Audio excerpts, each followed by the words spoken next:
pembentukan pendanaan ultramikro yang digagas oleh Menek BUMN ini sebetulnya dari sisi niatnya ini cukup bagus dan kita dukung, tetapi di dalam formulasi kebijakan untuk tahap implementasi agar lebih efektif dan lebih fokus, maka ultramikro ini harus melibatkan yang namanya koperasi.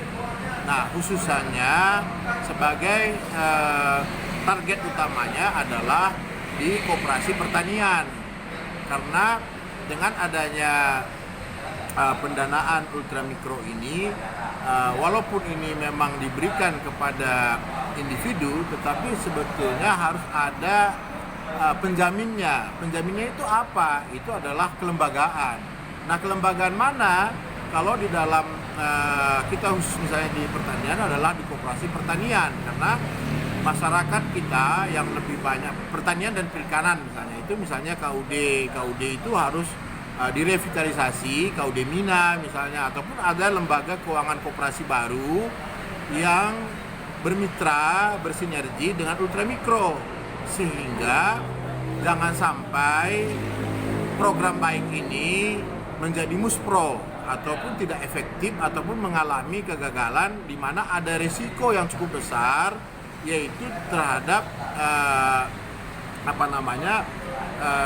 gagal bayar ataupun NPL ya, non performing loan-nya, ketika udah diberikan kemudahan dalam akses mendapatkan permodalan sudah ini, tetapi yang namanya sifat manusia itu ada selalu memang tidak mau membayar. Ini yang memang ya harus kita ada risiko. Nah, maka harus ada kelembagaan. Jangan sampai ultramikro ini mengulang kegagalan di Mas-Imas di zaman pemerintahan Soeharto, di mana waktu itu sebagai pelopornya adalah Bank Rakyat Indonesia, BRI. Kalau ini kan bergabung, ada BRI, ada juga BNI, ada Mandiri, ada juga PNM dan lain sebagainya, membentuk satu holding ultramikro.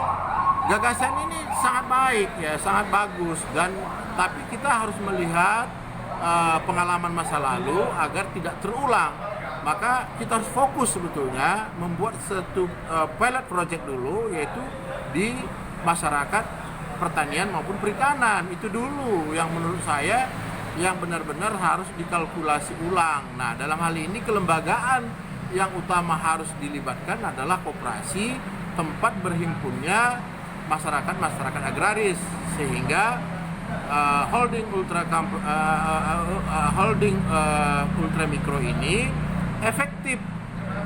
Sehingga terjadilah dana bergulir yang akan membuat satu elaborasi ataupun kolaborasi masyarakat dalam masyarakat agraris yang masih bersifat komunal. Jadi saya berpendapat bahwa harus benar-benar pembentukan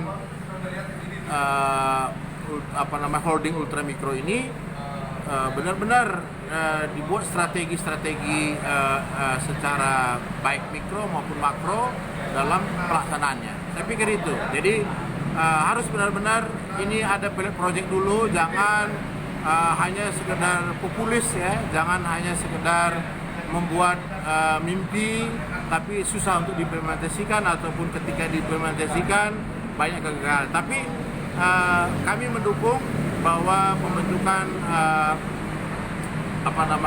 holding ini benar-benar akan bisa memberikan manfaat sepanjang kita fokus dan memiliki strategi melalui koperasi. Terima kasih.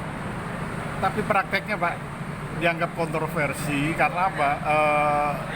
Bayar itunya jauh lebih mahal bunga ketimbang pinjam ke koperasi. Kalau saya baca gitu. Belum tentu, karena begini. Jadi kalau misalnya niatnya dari pembentukan holding ini kan untuk lebih efisien dan lebih fokus kan. Jadi ada satu kekuatan di mana tidak jalan sendiri-sendiri. Dengan kalau misalnya dulu kan ada UMKM, Bank A, Bank B, Bank C. Ini kan sekarang kan difokuskan dalam satu holding ya, dalam satu holding kan yang paling penting kan dalam implementasinya. Maka kalau menurut saya supaya tidak menjadi kontroversi harus ada dulu pilot projectnya. Saya sarankan 2 pilot project ini di pertanian maupun di perikanan. Karena ini supply chain-nya lebih bisa kita petakan gitu ya, daripada kita membabi buta misalnya pedagang A, pedagang B, pedagang C ya. Boleh juga misalnya pedagang melalui koperasi pasarnya, tapi jangan akhirnya karena dia agent channeling juga, dia juga mendapatkan menambah beban bunga misalnya, tapi dipatok saja bahwa misalnya bunga 4%.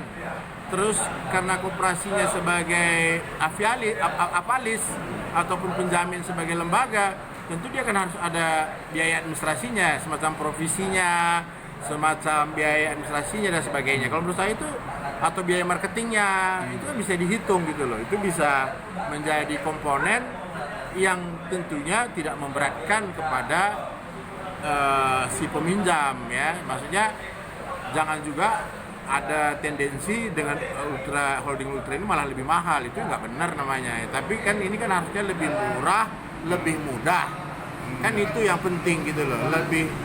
Lebih mudah diakses dan lebih murah dan lebih terjamin.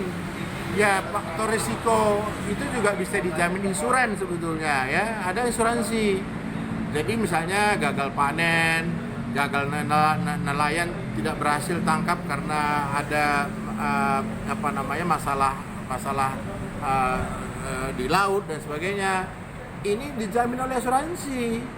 Nah, menurut saya supaya masyarakat ini juga harus diedukasi bahwa uang itu adalah uang pinjaman, dengan mudah dia dapat, dengan murah bunganya, jangan dia ngemplang.